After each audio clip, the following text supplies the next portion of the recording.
अभी मैं पति चोरनी का जो पोस्ट आया है आज की पोस्ट पे मैं रिप्लाई देने वाली हूँ।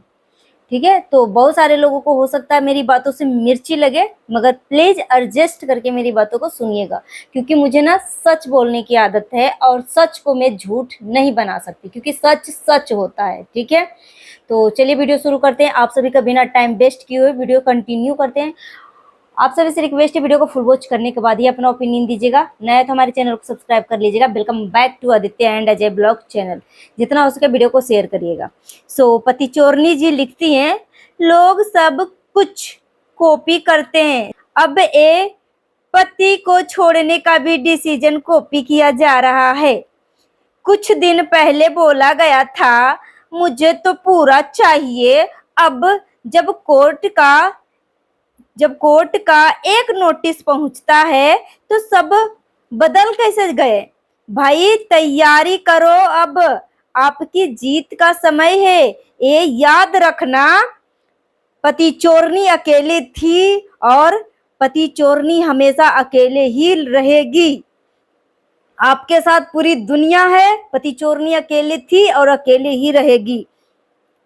ठीक है, तो ये पति चोरनी जी का डिसीजन है कि जो मैंने ये डिसीजन 1 साल पहले ही ले लिया था और वही डिसीजन मेरा फाइनल डिसीजन है। मैं पति चोरनी।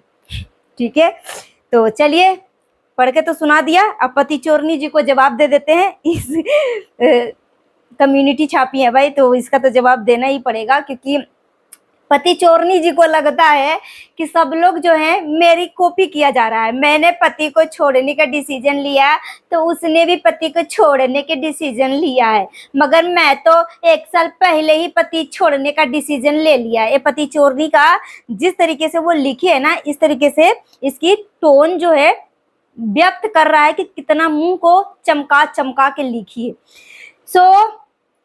ये जो फर्स्ट वाइफ कुछ भी कर रही है ना, वो कॉपी कर रही है, कॉपी कर रही है। मगर तू एक शादीशुदा मर्द की जिंदगी में आई, तू एक शादीशुदा मर्द को यूज किया, तू किसका कॉपी कर रही है भाई?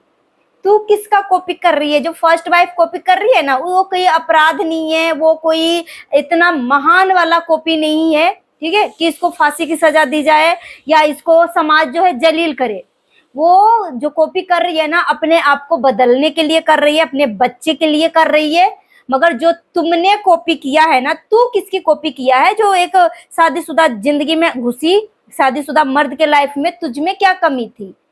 तुझमें क्या कमी थी? वो मर्द तो छिछोरा था, हम कुछ देर के लिए मान लेते कि ये तो छिछोरा हरकतें किया, मगर तू तो अनमैरिड थी ना, तो तू इसकी लाइफ में क्यों आई?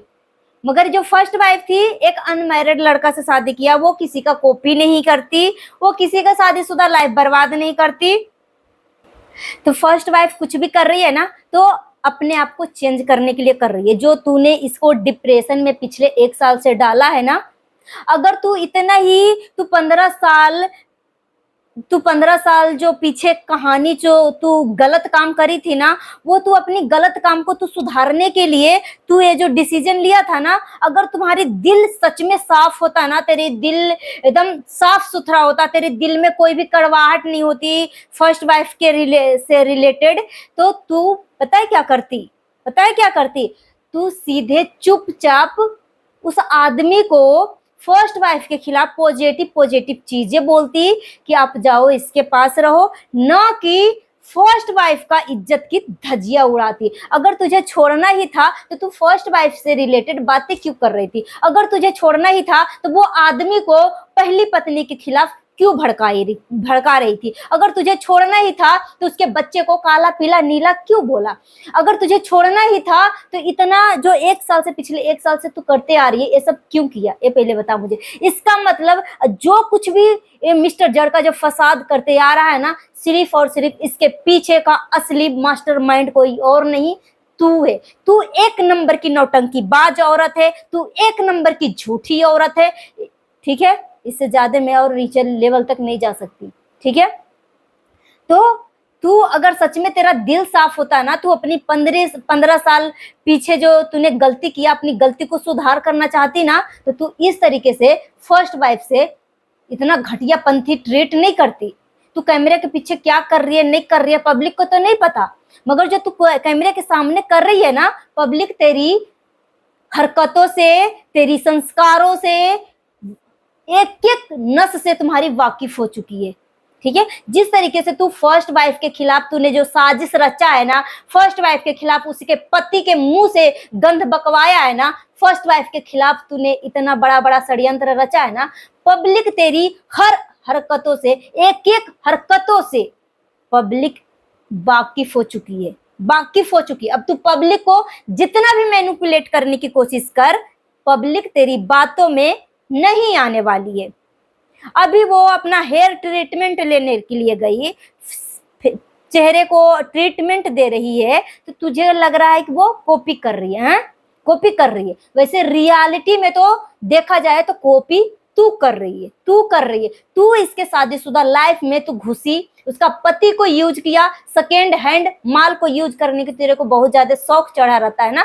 अगर तू अपनी गलती को पछतावा होता ना, तू अपनी गलती किए पे तू पछतावा करती ना, तो इस तरीके की हरकतें फर्स्ट वाइफ से नहीं करती, उसके पति के मुंह से नहीं कहलवाती। एक बात और आप ध्यान करके सुनिए, कोई भी आदमी अगर कोई भी औरत की जिंदगी में जा रहा है, कोई भी शादीशुदा मर्द कोई भी औरत की जिंदगी में जा रहा है, तो वो मर्द कभी भी अपनी पत्नी के बारे में अच्छी अच्छी बातें नहीं करेगा। हमेशा वो सामने वाली बंदी के खिलाफ, दूसरी जो औरत है उसके दिल में, क्योंकि वो आदमी को जगह बनाना है, इसलिए अपनी पत्नी के खिलाफ जितना वो नीचा लेवल तक गंध बक सके उतना गंध वो बकेगा। अपनी पत्नी के कैरेक्टर तक जाएगा कि मेरी पत्नी कैरेक्टर लेस है, मेरी पत्नी ऐसी है, मेरी पत्नी को मेरी माँ से नहीं बनती, मेरी पत्नी को खुद चक्कर चल रहा है।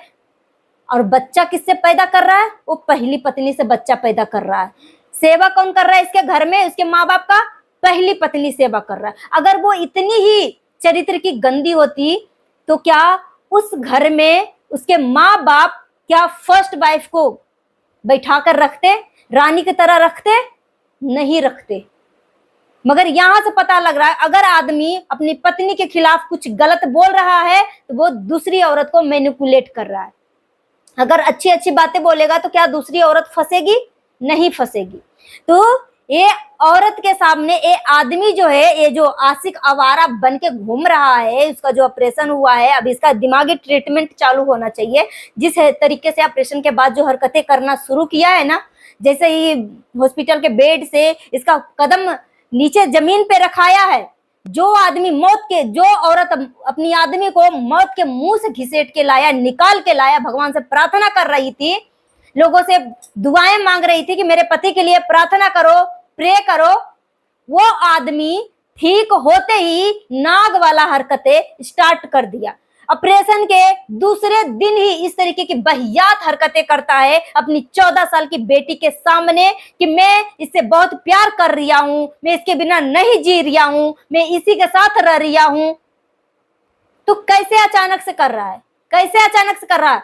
एक पति चोरनी कहलवा रही थी कि अगर तुम्हें मेरे साथ रहना है तो तुम अपनी फर्स्ट वाइफ को अपने पूरे परिवार के सामने उसको इस तरीके का नीचा दिखाओ ताकि इसको और इज्जत की धज्जियां उड़े।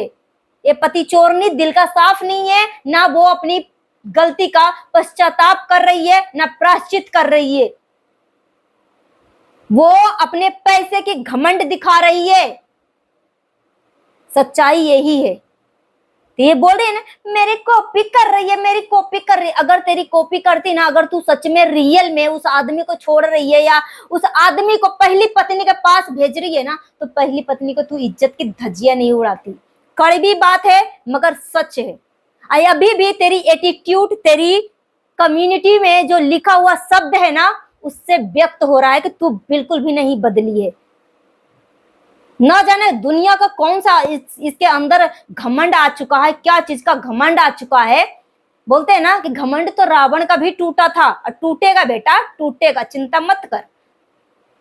एक तरफ पति ऑपरेशन थिएटर में जाता है, एक तरफ पत्नी जो है आंसू बहाती है। ये कौन सा प्यार है जे? और ये बेबड़ा को जैसे बुलवाया जाता है वो ऐसे बोलते जाता है, क्या सही है क्या गलत है उसको कुछ भी नहीं पता। मेरे बच्चे के ऊपर, 14 साल की बेटी के ऊपर क्या प्रभाव पड़ेगा मेरे शब्दों को लेकर, इसको कुछ भी नहीं पता। तभी तो मैंने बोला कि शरीर तो है हट्ठा कट्ठा, मगर बुद्धि विवेक बिल्कुल भी नहीं है इस खेबड़ा के अंदर। सो गाइस, अगर मेरी बातों से किसी को ठेस पहुंचा है तो प्लीज मुझे माफ कर दीजिएगा, मगर सच्चाई यही है। मिलती हूँ नेक्स्ट वीडियो में। Thanks for watching. नए तो हमारे चैनल को सब्सक्राइब कर लीजिएगा, वीडियो पसंद आया तो लाइक कर दीजिएगा, जितना उसके वीडियो को शेयर करिएगा। हाइप देने का ऑप्शन अवेलेबल है तो हाइप भी दे दीजिएगा। मिलती हूँ नेक्स्ट वीडियो में। Thanks for watching.